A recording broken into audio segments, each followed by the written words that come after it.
Aditya Welekar is joining us from Access Securities to talk to us about that as well as the whole sector. Aditya, hi, thanks for making time. Do you think the results really deserve this 5% reaction, or this is also on account of that capital allocation policy change that we have seen from the company? Yeah, hi, good afternoon. So I guess it's a mix of the things. So the general commentary from the management yesterday evening that the electric three-wheelers, they are not margin dilutive.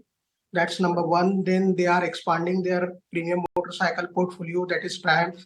Then they will be launching 6 new Pulsars. So their focus is on 125cc plus segment. They want to increase their market share in that segment towards north of 30%. So also the ICE three-wheelers has been doing quite well for Bajaj Auto, and as the CNG penetration keeps on increasing, that the demand for CNG three-wheeler is on the cards. So overall, all their segments, some growth tailwinds they have indicated on the call. So that's why the street has reacted positively. One key risk factor is, of course, the exports. So they have said that export recovery will be gradual, and that is one space which we have to keep an eye on. So far, the macroeconomic situation is volatile, but they are keeping efforts to explore new markets and compensate for the drop in exports in some particular markets. So from that perspective, the overall individual segments, the growth outlook is quite good. So the stock has reacted positively. Right, Aditya, this is Vinny joining in the conversation as well. Good afternoon. And, also I want to understand, after this read-through from Bajaj Auto, what is the read-through that you have for other two-wheeler companies in Q2? Would it be something similar then? Yes, so one thing which we have seen in this quarter, which I think we will see in the forthcoming results, is that the gross margins of all the two-wheeler auto OEMs, we expect that those will improve. The primary reason is, of course, that the commodity prices have come down year-on-year basis, and sequentially also the commodity prices are softer. And because of the ramp up of the volumes to fill up the inventory before the festive season, the gross margins and the overall operating leverage will kick in, and as a result, the EBITDA margins are expected to improve both year-on-year and sequentially. So that is a read-through for most of the other OEMs for post these Bajaj Auto results. But which are the companies in the two-wheeler space that you think will outperform in terms of the stock price as well? What's your pecking order? So we see good expansion for Maruti Suzuki, Ashok Leyland, and in two-wheelers, we see good expansion in margins for TVS. So for Maruti, of course, the street knows that UV portfolio has done quite well.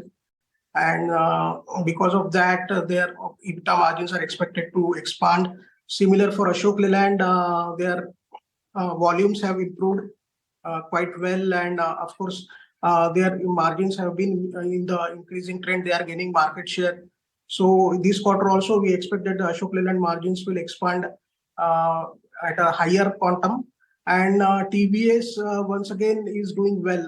They are managing their costs. And then their 125cc segment is also doing well.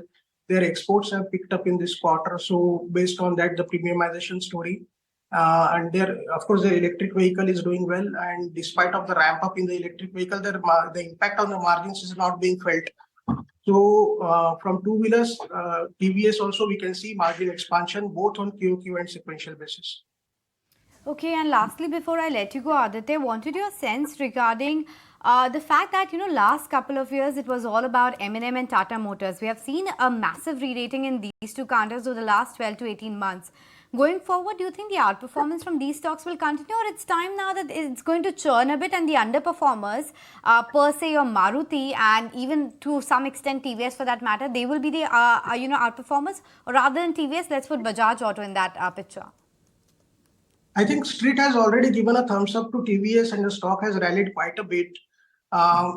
There might be some upside left on TVS if they come up with if they announce further expansion in their electric vehicle portfolio, and if they announce more models with a variety of ranges in the electric vehicle, then there is still upside left for TVS Motors. For Bajaj Auto, yes, the stock is the export recovery is impending, and if the market has liked the commentary from yesterday's result, but one overhang will be the exports, actual recovery in the exports, and if that happens, Bajaj Auto definitely has upside potential. As far as Maruti is concerned, yes, Maruti has also recently rallied, and that story was mainly driven by the success in their SUV portfolio. Most of their new launches, Fronx, Jimny, and Grand Vitara, our channel check indicates that the market is liking those, and the Nexa brands are doing well. So going ahead, it all depends upon the competitive position of these brands in FY25 and 26. So if Maruti comes up with electric vehicles in future years, and but at the same time there is an increasing competitive intensity from Hyundai, from Mahindra and Mahindra, and from Tata Motors, so that space is becoming slightly crowded, so SUV space, so we have to keep a watch which company emerge as a leader there. The key monitorables will be the launches in the electric vehicles from Maruti and other hybrid vehicles. So I guess the stocks, each stock has a particular story to tell, but the space is becoming competitive.